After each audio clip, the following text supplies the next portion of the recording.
general, cuando uno habla del sector eléctrico, siempre se fija más en la oferta. Tal Quién cual. produce, quién transporta, quién te vende, comercializa, pero poco en el cliente. Y a diferencia de lo que te pasa en muchos de los otros mercados, aquí la demanda tiene un rol muy importante. Entonces, a lo largo del tiempo, también siempre se ha reconocido de que es necesario que los clientes de mayor consumo tengan un rol dentro del mercado. Y es ahí donde existe Acenor, que ya tiene 28 años de Wow, historia. O wow. sea, partió con una lógica de mercado eléctrico muy distinto. Estamos hablando de los 90, un mercado muy hidrotérmico para los que Mm, son del sector. sí, Y claro, pero con grandes consumidores que venían del mundo minero, venían del mundo de la industria, muy electrointensivos, y también del transporte. Y es ahí donde estos grandes consumidores se asocian y dicen, ya, vamos a poner los temas, las preocupaciones de los clientes en una asociación gremial, así como existen las asociaciones de los generadores, mm, los distribuidores y los transmisores. Y nosotros, como Acenor, representamos ya casi el 50% aproximadamente de lo que es la demanda de los clientes libres, wow, harto. los clientes no regulados. Lo que Mm, pasa es que, claro, los clientes no regulados en Chile son más de 2.000. claro. 2.500 aproximadamente. Lo que pasa es que hay varios que tienen varios contratos. Entonces, cuando uno Mm, dice, bueno, ¿cuántos contratos libres hay?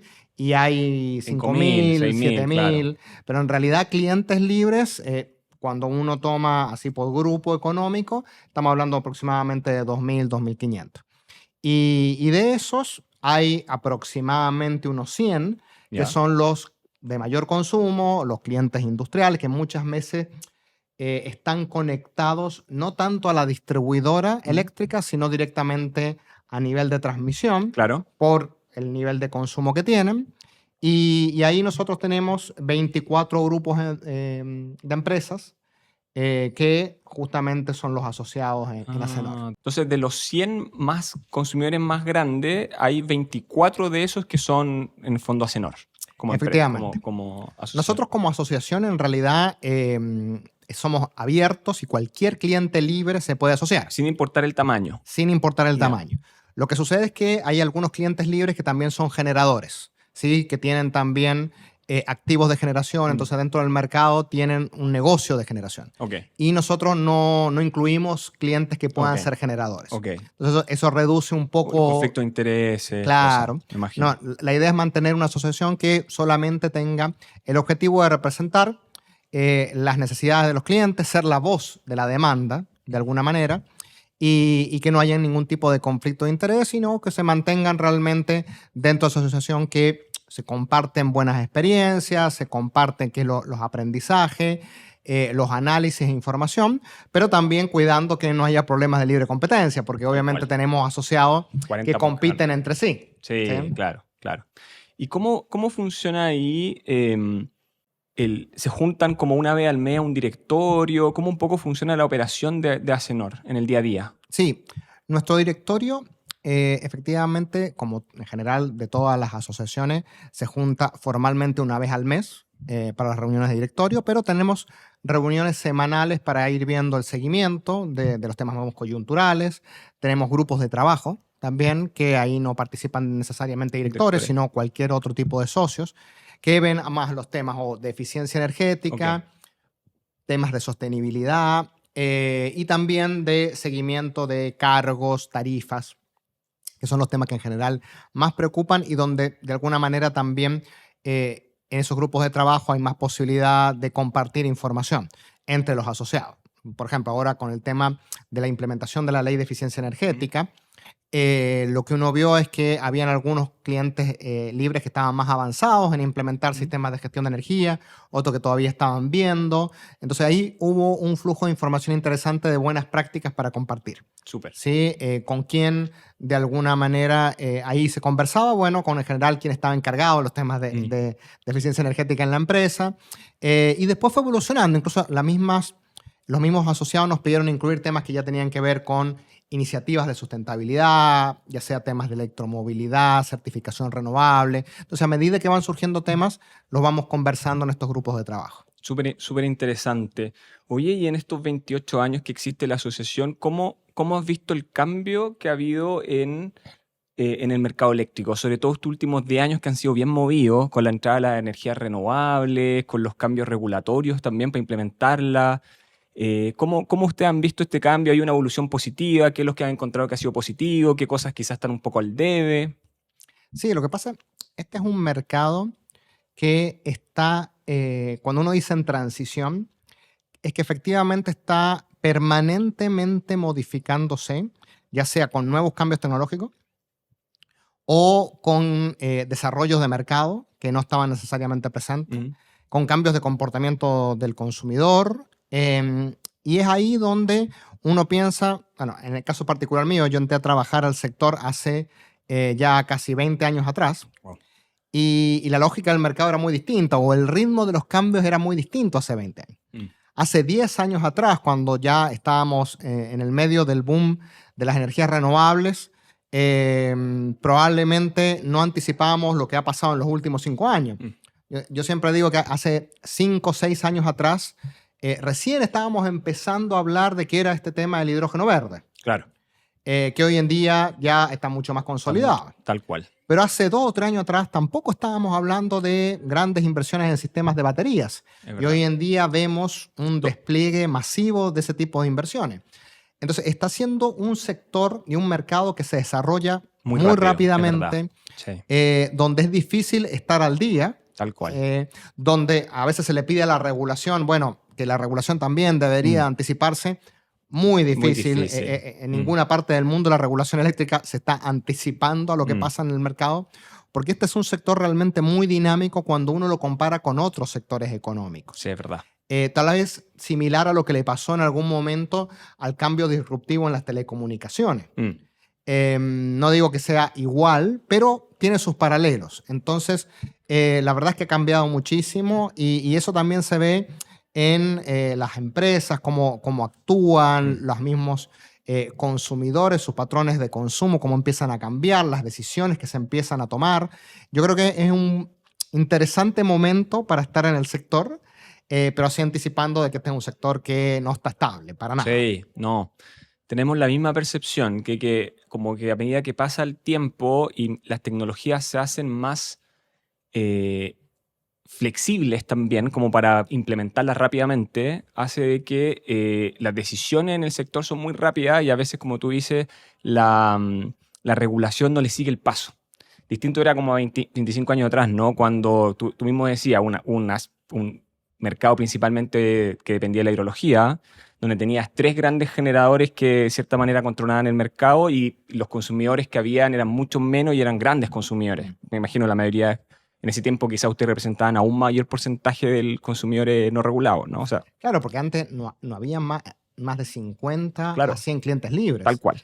El gran cambio se produce después del 2015-2016. Claro. Incluso es interesante cuando uno mira la historia del sector, porque de acuerdo a cómo han ido cambiando los precios en el sector, uno ve clientes que o se pasan a regulados o se pasan a libres. Tal cual. Hubo un momento, no hace mucho tiempo atrás, estamos hablando hace entre 10 y 15 años atrás, donde los clientes libres más pequeños intentaban pasarse al régimen regulado porque había mejores precios. Mm, Y esto estamos hablando de principios de la década pasada, 2010 a 2013, eso es lo que ocurría. Y claro, con el cambio en el mercado, con mayor oferta renovable, con nuevos oferentes, con la interconexión también de los dos sistemas eléctricos, cambió el mercado y empezaron las condiciones a moverse. moverse desde clientes regulados de mayor consumo hacia cliente libre. Mm, Hay que pensar que incluso la regulación es interesante porque siempre la regulación dio la oportunidad de que aquellos clientes regulados entre 500 kilowatts y 2000 kilowatts de potencia conectada pudieran decidir si eran libres o regulados. Y en el 2016, cuando se cambia la regulación, se abre la oportunidad para que más clientes libres de menor consumo se puedan pasar a regulado y se pasa el límite a 5000 kilowatts, a 5 megas. mm, Y eso pensando en las mismas recomendaciones que la Fiscalía Nacional Económica en el 2014 había dado al sector de dar más oportunidades a los clientes libres más pequeños que no estaban teniendo ofertas competitivas. Había un problema de competencia ahí en el mercado que la Fiscalía identificó. Y hoy en día nos pasa que al revés, estamos reduciendo el límite de potencia, Tal cual. no ampliándolo, sino reduciendo el límite de los 500 a los 300 para ya no dar la oportunidad a los libres para que se pasen a regulados, sino de los regulados de mayor consumo pasarse a un régimen libre. Entonces, finalmente, tenemos hoy en día un segmento de clientes libres mucho más dinámico. Antes, el 60% del consumo era regulado, hoy el día es al revés. El 60% del consumo del sistema eléctrico nacional es no regulado y uno tiende a ver que eso se va a ir profundizando en el tiempo por distintas características, no solamente ya por precio, sino por las condiciones que uno empieza a ver de desarrollo en el mercado. ¿Tú ves que la tendencia va a ser que cada vez deberían haber una mayor proporción de consumidores libres? En vez de que volver a esto antiguo en el que se está tratando de regular a los libres, incluso ampliarles, sino que la tendencia va a seguir bajando el límite de potencia quizá, para que haya mayor cantidad de clientes libres con mayor libertad, con mayor acceso a independencia de cierta forma para su suministro.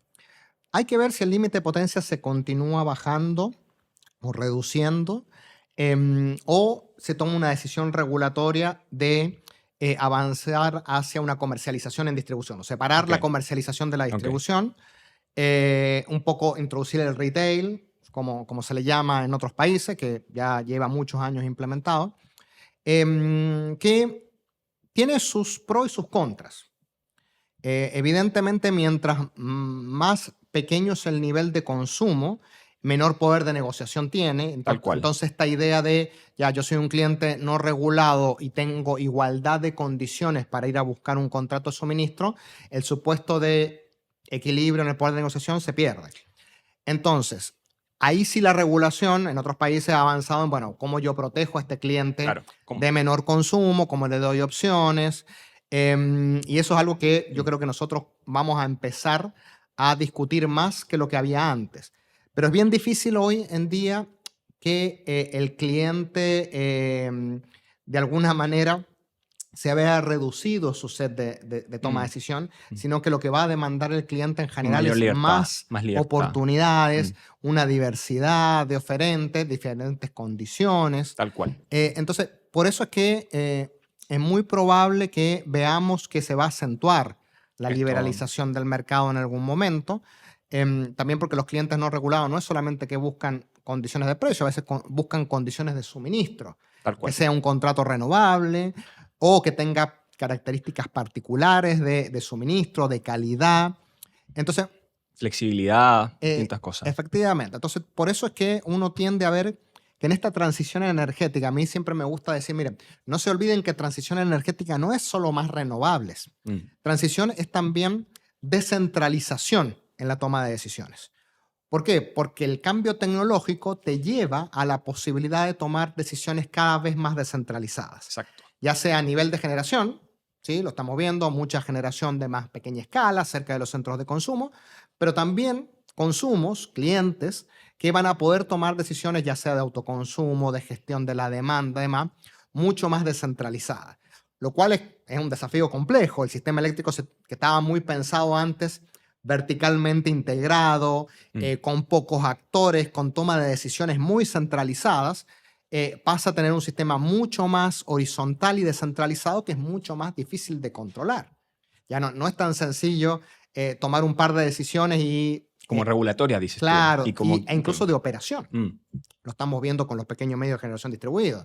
Ya no es este paradigma tan centralizado y lo mismo va a pasar por el lado de la demanda. Entonces, esto lo estamos viendo en muchos países que ya empezaron con la liberalización del retailing, de la comercialización más a nivel distribuido, y muy probablemente Chile, en alguna otra medida, no necesariamente copiando lo mismo que han hecho otros países, pero la tendencia que uno tiende a ver del mercado va para allá.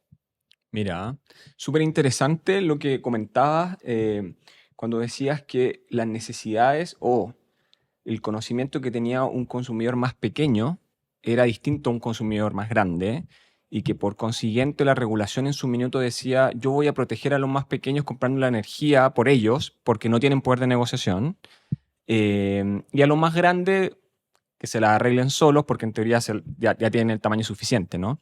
Y hoy día sí nosotros en la práctica hemos visto que con la tecnología, el hecho de hoy día incluso, no sé, un cliente puede hablar con ChatGPT y preguntarle cosas del sector, hay mucho más informativos por ahí dando vuelta, entonces de cierta manera las brechas en términos de información se están disminuyendo, los clientes pequeños pueden entender el mercado complejo que es de una forma un poquito más simple que antes. Eh, y por otro lado, en los procesos que hemos hecho, hemos visto que clientes pequeños de 400 megawatt hora de consumo anual, que estamos hablando de clientes que pagan 3, 4 millones de electricidad, que no son clientes muy pequeños como dentro de los mercados, del mercado no regulado, les ofertan precios súper competitivos. O sea, ya la brecha en términos de competitividad ha mejorado por el hecho de que hay más actores ofertando. Ya no son Claro. 3 grandes generadores, tiene un montón de comercializadores, tiene otros generadores que también dentro de su política dijeron vamos a buscar clientes más pequeños. Entonces vemos que a clientes pequeños le ofertan 10 generadores, cuando antes, hace 15 años atrás, eso era impensado. O sea, No que eran pensaba. clientes que no les interesaba. Yo creo que es parte de la tecnología de que hace administrar esos contratos también es más barata, También ¿no? bajan los costos de transacción. Tal cual. Y eso es lo que uno tiende a ver. Ahora bien, no es que no haya un rol para la regulación en cuanto a intentar equilibrar estos poderes de negociación. Justamente nuestra regulación en eso se ha quedado un poco desactualizada y sigue asumiendo que todo cliente libre ¿Mm? es un gran consumidor de energía. Los trata todo igual, Los trata todo no los igual, diferencia. con esta Es lógica más verdad, de los noventas, por tal cual, decirlo de tal alguna cual. forma. Y evidentemente eso no funciona así No, hoy no, en no, así. día. Con ahora la reducción del límite de potencia, la misma Fiscalía Nacional Económica le recomendó al Ministerio de Energía tome ciertas medidas para igualar o de alguna manera reducir las asimetrías de información. El Ministerio de Energía lanzó hace poco una guía. Sí, sí la vimos, em, súper, súper interesante, bien didáctica. Claro, que es el primer documento que existe Mm. sobre qué significa ser cliente no Sí, regulado, no, muy, lo muy, cual ya es un gran avance. tal cual, Obviamente que nosotros creemos que hay que avanzar aún más, exacto, porque, por ejemplo, ¿qué tipo de contrato puede tener un tal cliente cual. libre? Nuestro mercado de contratos no fue pensado, no fue diseñado para un mercado muy dinámico y transparente. Sigue Mm. siendo un mercado bastante opaco, porque son contratos que no se conocen las condiciones. Si uno, por ejemplo, como cliente regulado, toma la decisión de pasarse a cliente libre, ¿dónde tiene un precio de referencia? No, No, eso es no súper, existe. súper complejo el precio de referencia. Exacto. Entonces, Mm, existe un precio medio de mercado que es el precio promedio de los 2000, de los mm. 7.000 contratos libres que hay en Chile, Pero que tienen muchos años, que mezcla, no no dice sirven. nada. No es un precio de mercado hoy día. Exacto. Entonces, lo ideal, y esto Mm, nosotros también se lo hemos dicho al regulador, es que pueda avanzar, y tenemos la mm, idea que también tiene la intención de hacerlo, lo ha declarado, en empezar a entregar mejor información de precios promedio, tal mm, vez de los contratos que se han firmado durante el último mm. año, Tiene sentido. o los contratos que de alguna manera están en una determinada macro región o macro zona, Y, y- y- o por tamaño, ¿sí? Algo que sea indicativo de, bueno, si yo salgo a buscar un contrato, ¿cómo está el mercado? igual, yo opino igual que tú, ¿ah? Yo creo que señales de precios son súper importantes. Por ejemplo, en Perú los contratos completos son públicos. Aquí ya van a Efectivamente. un extremo total, o sea, no solo el precio, sino que tú puedes meterte a ver qué contrato se firmó el mes pasado y lo lees entero, Exacto. Sí. ¿cierto? Ya es otro extremo. Pero en términos estadísticos, dar señales de precios de clientes es súper complejo también, porque como tú dices, o sea, tienes regiones que tienen precios distintos porque hay desacoples del sistema, tienes clientes que tienen diferente nivel de rating financiero, entonces el precio que le ofertan va a ser distinto porque uno es más riesgoso que otro, entonces poder encontrar un precio de mercado no es algo tan fácil. No, no es tan fácil y evidentemente no hay un precio único, Mm, pero a lo menos empezar a desagregar un poco más esa información para que de alguna manera haya un precio de referencia. Hasta hace poco también es verdad que los resultados de las licitaciones a clientes regulados eran un precio de referencia para mm, algunos clientes libres. Lamentablemente eso dejó de serlo desde que se congelaron las tarifas a clientes regulados y ya las licitaciones no atraen la misma cantidad de mm. oferta que atraían antes. Por eso es que está faltando ese Sí, tipo de señales. También nosotros creemos que en algún momento el Ejecutivo podría tomar la decisión de publicar un contrato tipo sí, Yo creo que con eso... cláusulas, mm, porque no es solamente precio de energía, y eso sí, es una cosa importante que el cliente libre ha aprendido tal vez en los últimos 5 años, a la mala. a la mala. ¿Por qué? Porque históricamente la idea era yo busco el precio de energía más barato. Tal ¿Por cual. qué? Porque antes se pagaba energía y potencia. La potencia era un precio regulado, más o menos yo sabía cuál era mi consumo de potencia de acuerdo al periodo de control de punta. Entonces yo más o menos podía saber cuánto iba a ser mi gasto energético. Pero eso cambió en los últimos 5 años cuando Mm, aparecieron los cargos sistémicos, tal cual. cuando empezó a aumentar el cargo por la transmisión, cuando empezaron a aparecer nuevos cargos regulados que antes no estaban. Entonces, hoy en día decir ya solamente me fijo en el precio de la energía no me dice Mm. necesariamente cuánto va a ser mi gasto eléctrico. No, tienes que estimar todos los otros cargos. O sea, si estás haciendo el ejercicio de comparar entre regulado y libre, tienes que comparar todo el resto que tienen los regulados y que no tienen los libres, de cierta manera. O al revés, que tienen los libres y no tienen los regulados. No, pero incluso al cliente libre que no tiene la posibilidad de pasarse a ser regulado, lo mismo. Si quiere estimar cuánto va a ser su factura, es bien complejo hoy en Sí. día porque Mm. típicamente ahora se traspasan los cargos sistémicos. Sí, Y si no se traspasan de alguna manera se van a incorporar en el en precio el de la precio energía igual, o el precio tal cual. del suministro. Entonces, finalmente, tú tienes una variabilidad muy grande en cuánto es la factura eléctrica mes a mes. Eso es algo que el cliente libre no estaba acostumbrado, porque el cliente libre era yo mi instrumento para gestionar el riesgo del insumo, el suministro eléctrico, Sí, es mi contrato. Yo tengo un contrato, 4 años, 5 años, 10 años, pero sé que eso es lo que voy a pagar. Hoy en día es muy difícil es verdad. porque va a depender de las condiciones del mercado, de si efectivamente tenemos costos sistémicos que, por ejemplo, durante una sequía hubo que pagar reserva hídrica y eso fueron $10 más Mm, por megawatt hora un mes. claro. Y esos vaivenes son Mm, hoy en día muy difíciles de predecir. Y es ahí donde el concepto importante a recordar es que el contrato no es para fijar el precio de la energía, el contrato es para ver cómo se asignan los riesgos, cómo se comparten los riesgos. tal cual. El precio de la energía es uno, pero tú tienes el resto. Entonces, esa es la parte de la Mm. negociación que naturalmente en una relación bilateral con similares poderes de negociación, uno dice ya, ahí se puede ¿Cómo equilibrar. lo vemos? Claro. Pero con clientes libres más pequeños, ahí es Mm, donde aparece la necesidad de tener algún tipo de contrato tipo mm, para que no existan tampoco cláusulas abusivas. La Fiscalía Nacional Económica hace 2 o 3 años atrás llegó a acuerdo con varias generadoras grandes para que retiraran cláusulas que eran anticompetitivas de contratos mira, que venían de hace mucho tiempo, que eran las típicas cláusulas de igualación de precios, sí. que limitaban. Derecho a primera oferta, de igualar Claro, precio. como Mm, eran los incumbentes, ellos tenían tal cual. cláusula de igualación de precio, entonces venía un entrante a ofrecerles un mejor precio, y Mm, si el incumbente, o sea, con quien tenía el contrato, tenía el mismo precio, se tenían que quedar con ellos. sí, tal cual. Entonces, ese tipo de cláusulas finalmente se retiraron masivamente del mercado, pero ahí uno da cuenta de que no es un mercado todo lo competitivo que uno quisiera. Tal cual. Y más si así se siguen agregando clientes, Mm, se liberaliza más, no tenemos que asegurar de que esa oferta mm. disponible, esa competencia por ir a suministrar siga con la misma intensidad, porque si no, evidentemente va a ejercer poder de mercado y esas ineficiencias se van a trasladar al cliente final. Sí, mira, sé que lo hemos visto mucho, ¿ah? Porque como tú dices, la gente sobre todo dice, no, yo tengo un precio de contrato tanto. Cuando vienen a cotizar, cuando están tratando de hacer yo hoy día estoy pagando tanto como te dicen el precio por megawatt hora. E incluso nos pasa que a veces la gente te dice el precio que aparece en el contrato, que es un precio hace 5 años atrás, que no está indexado a CPI, ya el primer error, o sea, por si acaso no estás pagando eso, estás pagando eso indexado al CPI hoy día. Y segundo es que, claro, cuando uno entra a mirar el contrato, te das cuenta que el cobro por potencia, ponte tú, se lo calculan con la DEL, no con la coincidencia del sistema. Por lo tanto, el pago que está haciendo por potencia no es un traspaso del costo del coordinador que se calcula, sino es directamente cómo consume él. Entonces, pagan mucho más. Paga mucho. Entonces, tienen muchos precios que están escondidos ahí y él seguramente en su minuto revisó 2, 3, 4 cotizaciones, vio el precio más barato, pero al final no fue capaz de capturar el costo real del contrato.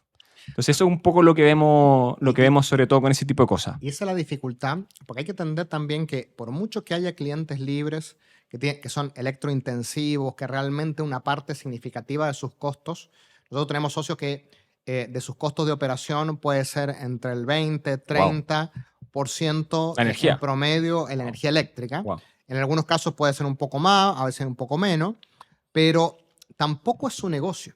Este no es su giro. Mm, El sector eléctrico es un insumo relevante, pero no es el único y tampoco pueden dedicar tanto esfuerzo mm, a seguir qué es lo que está pasando en el mercado. tal cual. Este es un sector que, como decíamos, el cambio tecnológico se ha acelerado. Las regulaciones, hay en promedio una nueva ley del sector eléctrico por año, promedio por año. A eso se suman los reglamentos. Una por año, wow. Si uno toma, No tenía esa si estadística. toma, ¿qué ha pasado en los últimos? Ahora va a salir la ley del subsidio eléctrico. El Mm, año pasado fue la ley de estabilización de tarifas. tal cual. El anteaño fue otra ley de estabilización de tarifas.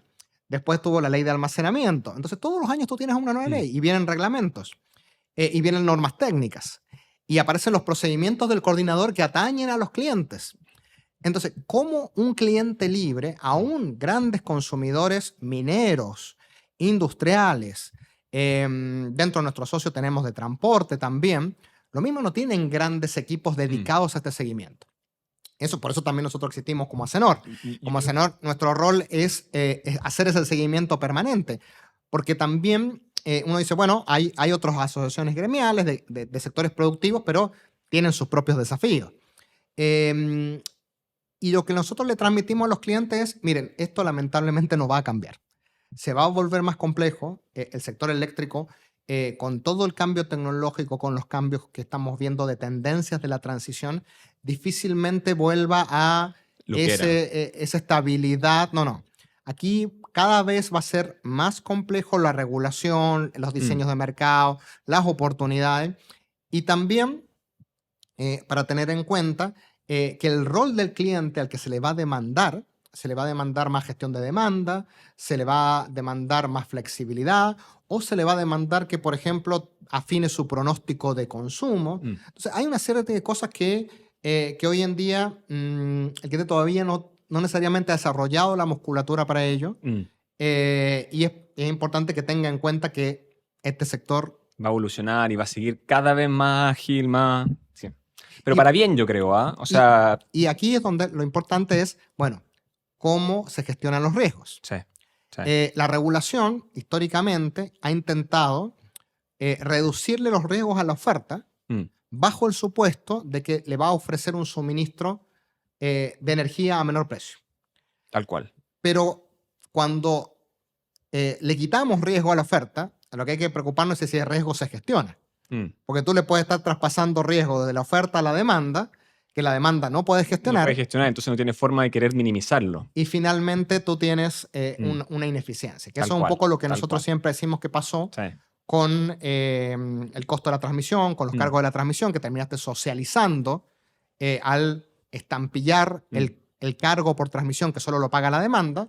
Le quitaste completamente el riesgo de precio de transmisión a la oferta. A la oferta. Pero como la demanda no puede gestionar eso, finalmente el costo de la transmisión no necesariamente es el eficiente. Sí. Y eso lo termina pagando el cliente cuando hay otros mecanismos que incluso están desarrollados en varias otras partes, donde se comparten los costos y el resultado es más eficiente. Mira, porque es más eficiente porque da mejores señales de localización donde poner las plantas o porque es más eficiente en términos de que hay otro actor tratando de mejorar las transmisiones, las ubicaciones, porque al final la transmisión igual actúa como un ente medio independiente, ¿no? Me da risa porque cuando tuvimos acá a Daniel nos dijo, oye, podemos hacer un capítulo entero de transmisión. O sea, yo creo que tanto los generadores, ¿no? O los comercializadores en ACEN y ustedes como Acenor, me imagino que el tema de la transmisión sigue siendo un tema, sobre todo como ha incrementado tanto los precios, los desacoples que hay en el sistema. Nosotros a veces vemos clientes que están al sur de Temuco desesperados porque nadie les quiere vender energía. Entonces, ¿quién es el responsable? ¿Qué es lo que está pasando que está generando esta coyuntura hoy día tan dura en términos de transmisión en el sistema? Sí, evidentemente la transmisión es fundamental para el sector eléctrico, es habilitante tanto para que la oferta inyecte la energía que se está produciendo, la más económica, por supuesto, la más eficiente, y con eso se abastezca la demanda. O sea, de nada sirve que le solucionemos los problemas de la transmisión a la oferta si la demanda no tiene puntos de conexión. Y es lo que nos está pasando en varias partes del país, donde la demanda está diciendo, bueno, necesito aumento de capacidad para retirar y no hay puntos de conexión disponibles. Tal cual. No, las obras de transmisión llegan tarde, lo hemos visto en el Ñuble, en la zona también hacia el sur hasta Puerto Montt.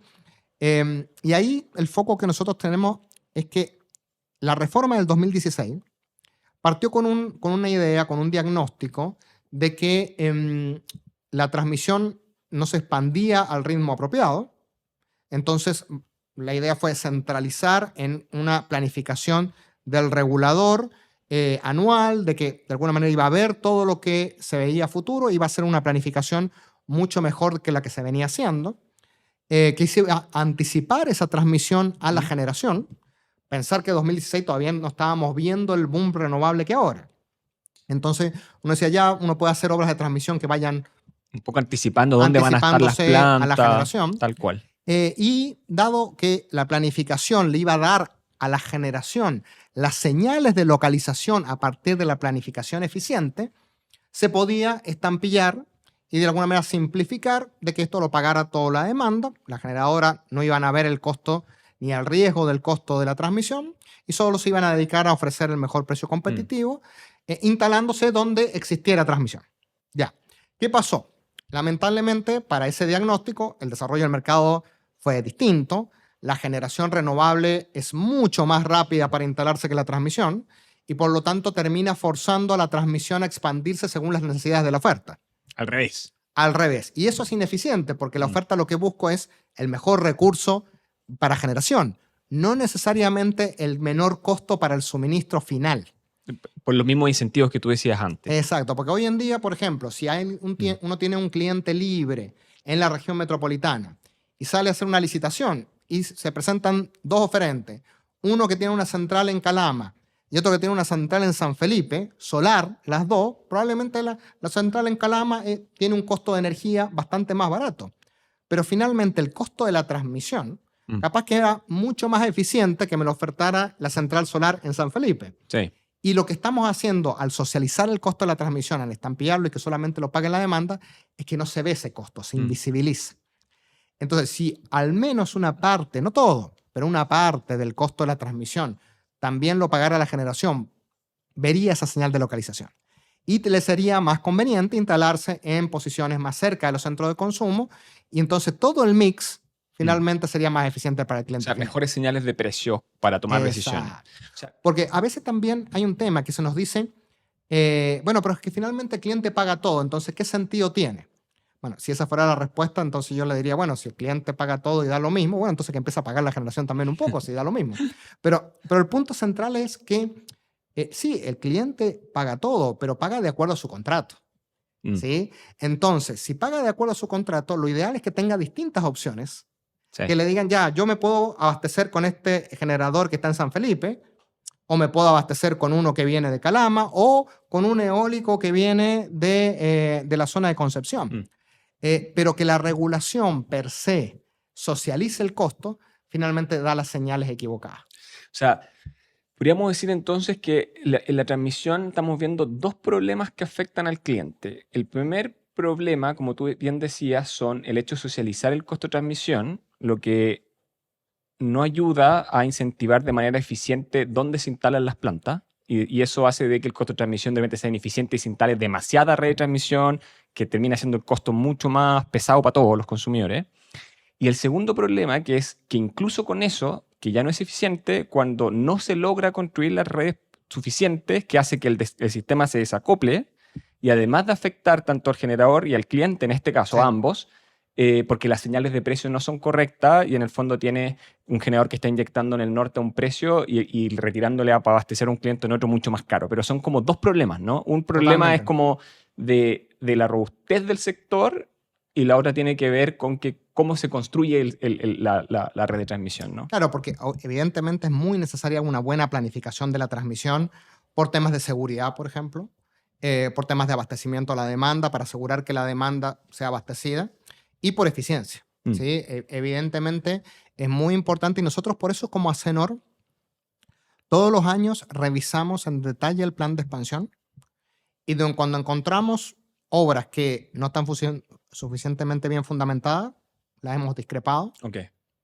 También a veces hemos propuesto obras alternativas y a veces el panel de expertos nos ha dado la razón, hay otras veces que no, pero efectivamente hemos como clientes asumido el rol de que tenemos que revisar que el plan de expansión se haga de acuerdo a los objetivos y las necesidades de la demanda. Y ustedes básicamente son la cara de los clientes libres en eso, porque no hay otra asociación que lo haga. O sea, las otras Efectivamente. tienen el interés de los generadores, las otras del gobierno, pero la única libre en el fondo es la que representa al Bueno, consumidor libre, ¿no? y nosotros creemos que una de las razones también que ha pasado que algunas empresas de generación, de alguna manera, al dejar de ver el costo de la transmisión, no se dieron cuenta a tiempo de que se estaba expandiendo el sistema tal vez de una manera que no era la más conveniente para ellos. Por el Porque, tema del desacople, dices tú porque, después. porque de alguna manera empezaron a ignorar lo que pasaba en transmisión. Mm, ¿Sí? Como que asumieron que la transmisión había que construir prácticamente una transmisión infinita, donde mm. el vertimiento fuera cero, lo cual es ineficiente. También, O tal sea, cual. si tú te instalas en una zona que está congestionada, que no hay suficiente capacidad para inyectar, donde no hay demanda para abastecer cercana, ahí la señal de localización tiene que ser, no vayas ahí, vaya a otro lado. No tiene el sistema por qué proveerte una solución si tú tomas una mala decisión de localización. Tal cual. Pero Sí. también hay que ver de que, por ejemplo, lo que le sucede al cliente, a diferencia de la oferta, es que es verdad que los problemas de congestión son un riesgo para la inyección, pero siempre el generador puede tomar la decisión de buscar otra manera de solucionar ese problema. Puede contratarse con otro generador para abastecer a ese cliente. Puede Cobertura. negociar con el cliente que tenga patrones de consumo distintos. Sí, El cliente es mucho más difícil que pueda gestionar eso. ¿Sí? es verdad. Entonces, Porque de partida no puede operar en el spot. O sea, ya, No. ya con eso, no un coordinado como para operar. Entonces, no la puede práctica retirar claro. de energía del Y los sistema. contratos son súper limitados en términos de que consumo único, no pueden negociar cosas con terceros, son bien restrictivos en ese sentido. Exactamente. Entonces, por eso es que es muy importante que la expansión de la transmisión tenga ese foco Mm. de cómo vamos a abastecer de la manera más eficiente posible a los clientes. Y no necesariamente eso implica que haya cero riesgo en infraestructura de transmisión para la generación, porque la generación sí puede tomar la decisión finalmente de dónde se ubica. Proyectos de generación renovable tenemos de muy buenos recursos a lo largo de todo el país. Sí. Y también tomar la decisión de cómo establecer el portafolio de generación es algo que puede diversificarlo la oferta, no así el cliente. Oye, ¿y cuál es tu visión de la generación distribuida? Porque ha estado súper en tela de juicio estos 2 años el tema de las... ¿Cuál es tu visión de las PMGD? Bueno, nosotros, este es un tema que nos preocupa y nos afecta porque es uno de los principales cargos sistémicos hoy en día, la compensación que se paga para mantener el precio estabilizado a los medios de generación de pequeña escala. Ahí, lamentablemente, se dieron señales de precio equivocadas. Esto es como un precio mínimo. Tú estás asegurando un precio mínimo y siempre que se establece un precio mínimo, eso distorsiona el mercado. Y lamentablemente hoy en día tenemos una sobreoferta de generación solar de medios de generación que no están en el mercado de contratos. Y que no se necesitan en el fondo. Es que, y justamente, este es un mercado 100% contratado. Sí. La demanda está 100% contratada porque no puede retirar energía del mercado mayorista, del spot. Tal cual. Y tú tienes casi hoy en día el 20 o más del 20% de la generación durante el horario solar que es de generadores que no tienen contrato. Entonces, finalmente, le estás generando un riesgo al mercado de contratos, que se traduce en mayores precios, en cargos sistémicos. Lamentablemente fue una equivocación, nosotros creemos, el haber entregado este diseño de precio estabilizado por, además, un periodo de tiempo tan largo. Muy largo, ¿no? Entonces, lo que hay que buscar es, bueno, ¿cómo hacemos más eficiente esto? Aquí hay alternativas, porque por un lado es, bueno, ¿cómo movemos esta generación hacia el mercado de contratos? Porque esa es la solución de largo plazo. En algún momento esta generación tiene que ser utilizada para suministrar al cliente. Puede ser que uno diga, ya, los clientes la están consumiendo, sí, pero no por un contrato. Y lo otro es ver si este precio estabilizado está bien calculado, ¿sí? Porque hoy en día, lamentablemente, como quedó establecido el precio estabilizado, es un precio que no es en el espíritu de lo que es la legislación. La legislación hablaba de un mecanismo de estabilización del precio mayorista, del costo marginal. Y finalmente hoy en día el precio estabilizado incluye un ajuste por banda, que es la banda de precio medio mercado, que es el precio de los contratos. Contrato. Entonces, finalmente, el precio mínimo que están viendo estos medios de generación es un precio que tiene riesgo comercial, tiene riesgo contractual, tiene cargos adicionales que están metidos dentro de ese cálculo que el medio de generación de pequeña escala no está viendo esos costos. Entonces, sí hay espacio para corregirlo. Esperamos ahora, justamente en los próximos días, se va a publicar una modificación al reglamento de medio de generación de pequeña escala y ojalá que eso vaya en la dirección de hacer más eficiente, reducir estos cargos sistémicos, porque nos están costando más de 300 millones de dólares al año. O sea, piensa tú que qué es lo que se podría hacer en el sector con esa plata. Con esa plata. Sí. O sea, realmente es casi 300 millones de dólares al año, es casi lo que pagamos a veces de transmisión nacional. Entonces, efectivamente, es muy ineficiente y termina impactando en, bueno, qué tan competitiva es la industria, qué tan competitivo en el país, termina afectando, va a empezar a afectar a los clientes regulados, en realidad ya los está afectando, porque es verdad que se va a empezar a traspasar como cargo sistémico algunos contratos en 2 años más, pero ya hoy en día un generador que va a ofrecer un precio a cualquier cliente tiene que tomar en cuenta que está ese costo. Que va a tener ese costo, exactamente. Oye, y de las tendencias, ¿cuáles son las tendencias que tú estás viendo en los consumidores libres, grandes, que de repente también van a tener que empezar o que los más pequeños van a tener incentivos también para hacerlo? O sea, ¿cuáles son las tendencias en términos de autogeneración, en términos de consumo de energía renovable? ¿Dónde estás viendo que está yendo el consumo libre? Mira, nosotros el año pasado hicimos una encuesta a clientes libres, tanto socios como no socios, y aproximadamente nos decían que entre un 70 y 80% tenían algún tipo de suministro renovable. Mira. Entonces, en general, lo que uno ve es que están todos buscando suministro renovable y eso se va a seguir masificando. Y probablemente creciendo. Claro, uno no espera de que eso vaya a reducirse, porque lo mismo es una manera eficiente de reducir huella de carbono, por ejemplo, para muchas empresas. Pero claro, eso puede ser más rápido o más lento dependiendo del costo de suministro. Ok. ¿Sí? Dependiendo de las condiciones de suministro. ¿Por qué? Porque algunos clientes industriales también pueden estar pensando, bueno, tal vez me conviene electrificar ciertos consumos, ¿sí? Dejar de consumir combustibles fósiles, ya sea de gas natural, de petróleo diésel, y pasar, por ejemplo, en transporte, a electrificar esos consumos. Pero eso va a depender también de, bueno, el suministro es lo suficientemente seguro, es confiable y tiene un precio que sea competitivo. ¿Sí? Sí. Entonces, en la medida en que eso vaya produciéndose, uno va a tender a ver contratos renovables y mayor cantidad de consumo eléctrico. Un aumento de consumo. Trasladar ciertamente. A mí me parece, siempre cuento una anécdota. Cuando estaba en la U el primer año, me acuerdo que teníamos un taller de ingeniería. Y nos teníamos que hacer como un proyecto de este tema de eficiencia energética, algo de ese tipo. Y fui a entrevistar en ese minuto al gerente comercial de Endesa.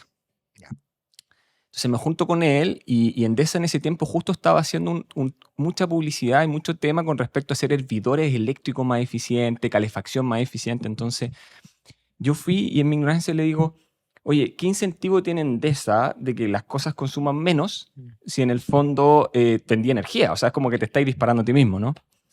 Y su respuesta me dejó súper marcado, porque me dijo, mira, en realidad no, porque mientras más eficiente hago el uso de la energía, dejo que la gente ya no caliente agua con una tetera. Exacto. ¿Y qué es lo que hoy día pasa? Yo creo que ya nadie usa tetera, o sea, todo el mundo usa un hervidor, ¿no? Salvo cuando se corta el suministro eléctrico. O sea, exactamente, y ahí no tenemos dónde prender la tetera. Y es más, hoy día incluso el calentador no es a gas, o sea que ni siquiera la puedo usar. Bueno, por eso es interesante también el fenómeno que se está empezando a ver de una sofisticación en la oferta. Yo creo que es interesante por eso el fenómeno de, ya tenemos más clientes libres, se viene una liberalización, pero también uno empieza a ver actores que ya no llegan y te dicen, ya, este es mi contrato de suministro, son las cláusulas tipo, estas son las condiciones, sino que empiezas a ver un oferente que llega y pregunta al cliente, bueno, ¿qué es lo que necesitas? ¿Necesitas un consumo eléctrico con autogeneración? Yo te lo proveo. Te hago el diseño, te instalo. Sí. O necesitas una auditoría energética y en base a eso, ven y hazla conmigo. Sí. ¿Necesitas un contrato de suministro? Sí, también hazlo conmigo. Esa orientación al cliente no estaba en el sector. Es verdad. El sector estaba muy tradicionalmente dominado por ya el generador como comercializador. Este es el contrato de suministro tipo, que era el contrato de suministro antiguo de la Estándar distribuidora. toda la vida, claro. Y nada más. Y lo interesante es que el mundo de la comercialización ha venido a desafiar eso. Y también players que estaban en otros mercados, que pueden ser de la energía, a veces venían de los combustibles Sí, fósiles, pero hemos que visto conocían varios. la última milla, porque están más habituados a Tratar con ellos. tratar con ellos. Y yo los he visto que se han empezado a posicionar y es muy interesante. Yo creo que esa sofisticación de la oferta es muy, muy necesaria para el sector. Exactamente. Y va de la mano de lo que uno quiere buscar. O sea, esa orientación de, bueno, pongo al cliente en el centro. ¿Qué es lo que necesita el cliente? Tal cual. Y en base a eso se diseña realmente el producto, el servicio. Yo creo que diste en el clavo, ¿ah? Con algo que también estamos viendo mucho en el sector es eso. O sea, ya no es esto, no son electrones como un commodity. En el fondo decir, oye, yo vendo electrones y listo. No, yo vendo una paleta de servicios de manera integrada para solucionar los problemas energéticos que tenga la empresa. Eficiencia energética, temas de autogeneración, ya sea paneles solares, baterías, como va más como a englobar productos que ya yo solamente vendo energía como un commodity, tratar de diferenciarse por eso, ¿no? Teniendo mejor postventa. Hemos visto que hay proveedores que hoy día le entregan a los clientes un mayor detalle de la facturación de la mínima necesaria por norma, lo que facilita también que el cliente se quede tranquilo que le están cobrando correctamente. O sea, vemos que ha habido de ciertamente una tendencia a una mejor atención al cliente, sin importar su tamaño. Exacto. Entonces, y uno esperaría de que esa oferta sea privilegiada, o sea, premiada por la demanda y empiece a haber una competencia realmente intensa. Y lo es, ¿ah? O sea, te lo digo, mira, nosotros hemos hecho varios procesos con clientes en los que hay clientes que están dispuestos a tomar una oferta un poquito más cara porque el generador o el comercializador les da una oferta más global que solo energía. O sea, como que nos hemos dado cuenta que no es solo precio, como tú decías desde el principio, o sea, no es solo precio tu suministro eléctrico, es el precio, es la flexibilidad del contrato, es cómo me atienden, es si tengo un problema, levanto el teléfono y me contestan. O sea, hemos visto clientes que nos cotizan y nos dicen, yo quiero todos menos mi proveedor actual, porque cada vez que tengo un problema lo llamo y no me contesta. Entonces, bueno, eso pasa mucho en clientes industriales de pequeño tamaño que a veces no saben a quién recurrir. Entonces, por eso es que nuestro modelo de mercado tiene que avanzar hacia esa orientación final al cliente. Sí, hemos tenido tal vez por muchos años y por el sesgo histórico de que la política energética ha estado primero en asegurar oferta, asegurar suministro, que no nos falte, perfecto. Luego en asegurar cierta cadena mayorista, pero poca atención en ya el cliente. Siempre con la idea de que este es un cliente más pasivo, un cliente tomador de precios, de decisiones, como que tampoco podía decidir mucho. Y en los últimos años eso ya está completamente desafiado y lo vamos a ver hacia adelante más. Yo creo que la demanda cada vez va justamente a requerir una sofisticación. Va a haber espacio para incluir nuevas tecnologías, almacenamiento, autogeneración. Y si los contratos eso no lo admiten, siempre va a empezar a haber esta competencia y la demanda va a poder buscar otro oferente u otra alternativa. Si finalmente el objetivo es, bueno, cómo solucionamos un problema de abastecimiento eléctrico, de este insumo en particular, que es tan necesario para el desarrollo de todas las actividades productivas de los hogares y demás, pero finalmente no hay que olvidar que, como en todos los demás mercados, la electricidad no es un fin en sí mismo. Sí. O sea, producimos electricidad en el sector, la transportamos para su consumo final. Para un propósito, para la competitividad del país, para generar cosas, exactamente. Oye, 3 consejos que tú le podrías dar a un consumidor que está pensando en migrarse de regulado libre.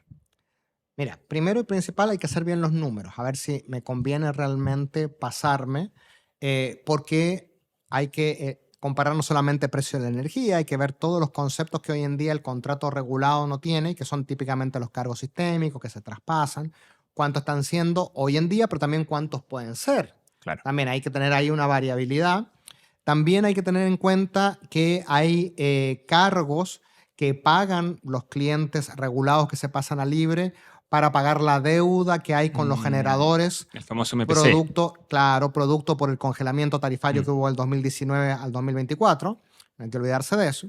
Entonces, hay que hacer bien los números, ¿sí?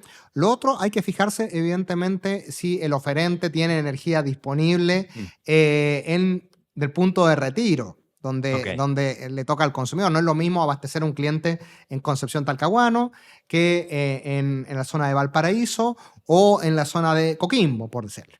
Totalmente. Entonces, efectivamente, eso es una buena recomendación.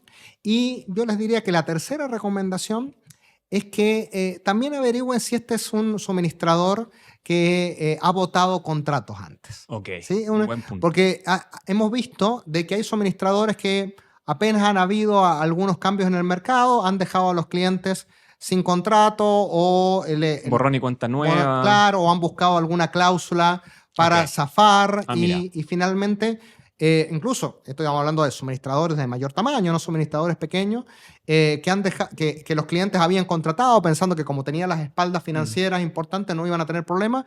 Resulta que no. Entonces, el comportamiento que han tenido estos suministradores en el pasado con los clientes, yo creo que es algo bueno para empezar a mirar. Mira. Un plus extra, ver realmente si el contrato que les conviene, de cuánto es la duración. Okay. Contratos más largos típicamente permiten mejores condiciones de negociación, pero el contrato regulado o el típico cliente libre que se pasa de regulado a libre, en general el contrato lo hace por 4 años porque después de 4 años puede volver a cambiarse. Bueno, ahí hay que ver... Como para manejar los riesgos, si es que cambia mucho, si la renovación es muy cara, le conviene quizás migrar de nuevo. Ver ahí también en el contrato qué pasaría, qué condiciones de renovación habrían, bajo qué condiciones podría renovar después de esos 4 años.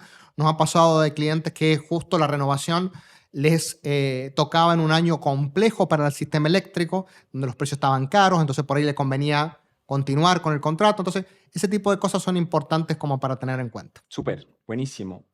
Lo otro, cuando un consumidor libre está negociando su contrato, ¿dónde ves que cometen los mayores errores?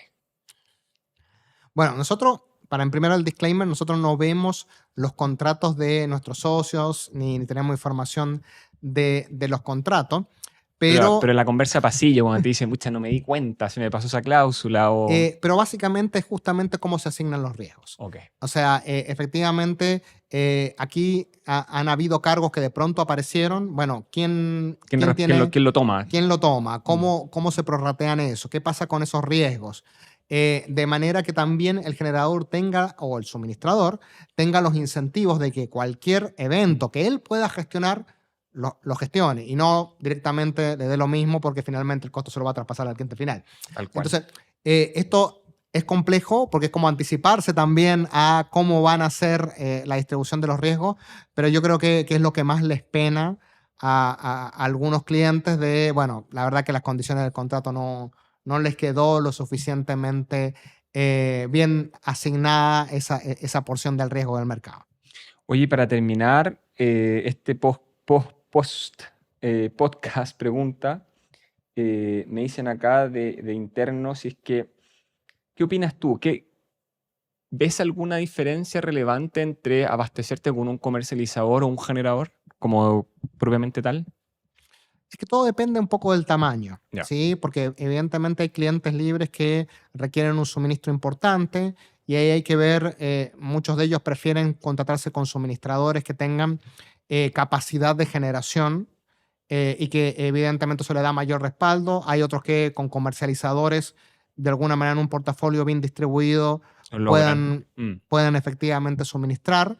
Pero yo creo que hay un umbral ahí en cuanto al nivel de consumo en cuanto a los comercializadores hoy en día. Pero el mercado de comercializadores está evolucionando. Sí.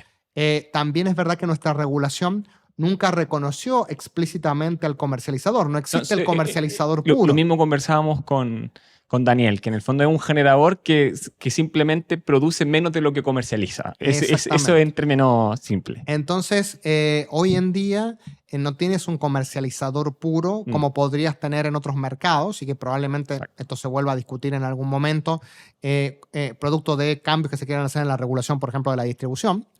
pero yo creo que tiene que ver un poco más con el nivel de consumo. Grandes clientes en general prefieren tener Sí. suministradores con activos de generación bien reconocidos. Lo que nosotros vemos es que los grandes clientes son los viabilizadores de proyectos, porque básicamente ellos toman contratos de mucho tamaño por muchos años, lo que te permite financiar un nuevo proyecto para un generador incumbente que existe o uno nuevo que va a hacer una planta, poder irse al banco, financiarla, construirla, operarla y mantenerla, ¿no? En cambio, los consumidores más pequeñitos que contratan a 4 años, que los consumos por sí solos son no suficientes para financiar un proyecto, que tendrá que juntar muchos de ellos y con toda la complejidad que tiene en términos de rating financiero, etcétera, más que ser por sí mismos vializadores de proyectos, son los que se terminan consumiendo la parte que quedó de los proyectos y que se comercializa después como post que el proyecto ya está, ¿no? Claro. Mira, ahí efectivamente hay un tema, porque siempre se dijo en la regulación o en la discusión del sector que las licitaciones a clientes regulados eran las que viabilizaban proyectos de largo plazo y que incluso muchas de ellas fueron, naturalmente, las que permitieron financiar muchos proyectos renovables. También, Pero claro. los contratos libres también lo han hecho. Sí, ambos. ¿Sí? Entonces, decir que solamente esto descansa en los contratos regulados no es efectivo. Tú tienes contratos de largo plazo de clientes libres de mayor consumo que están viabilizando todo este tipo de inversiones. Exacto. Y tú tienes que la natural flexibilidad de un mercado de contratos con menor duración que se facilita con la comercialización.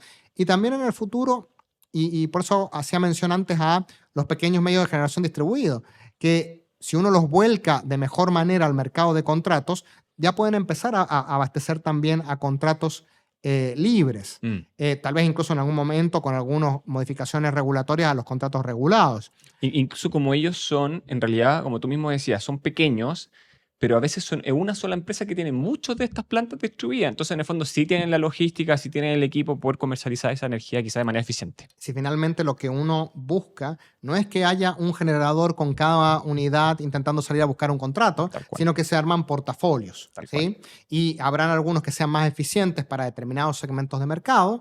Por ejemplo, clientes más pequeños, es muy difícil que grandes generadores sean competitivos con comercializadores de más pequeña escala, pero para mayor consumo sí, los generadores a mayor escala pueden ser más eficientes. Esa es la idea de tener un mercado que sea competitivo, que sea líquido, donde tanto la oferta genere posibilidades, tenga posibilidades para desarrollar sus proyectos y la demanda consiga el suministro que necesita. Oye, pucha, un placer tenerte acá, haberte tenido. Creo que la conversa podría dar para rato, podríamos estar acá 2 horas, está muy entretenida. Los últimos minutitos me gustaría, como nos comentaste que estaban haciendo todas estas cosas nuevas con Acenor, el nuevo canal de YouTube, de repente si quizás les deja un poco el mensaje a la audiencia de que visiten un poco las cosas que están haciendo para que los clientes libres también vean los informativos que hacen ustedes, etcétera. Sí, tenemos muchas actividades. Nuestro evento principal es nuestro evento anual, que se hace ahora el 26 de agosto, donde reunimos a los clientes y es como el evento desde el punto de vista de los clientes en el sector eléctrico. Pero además de eso tenemos capacitaciones que estamos realizando justamente para llevar más información a los clientes, qué es lo que están pagando, qué es lo que significa ser cliente libre, pensando no solamente en nuestros socios, sino también en un mundo de cliente libre que necesita estar mejor informado.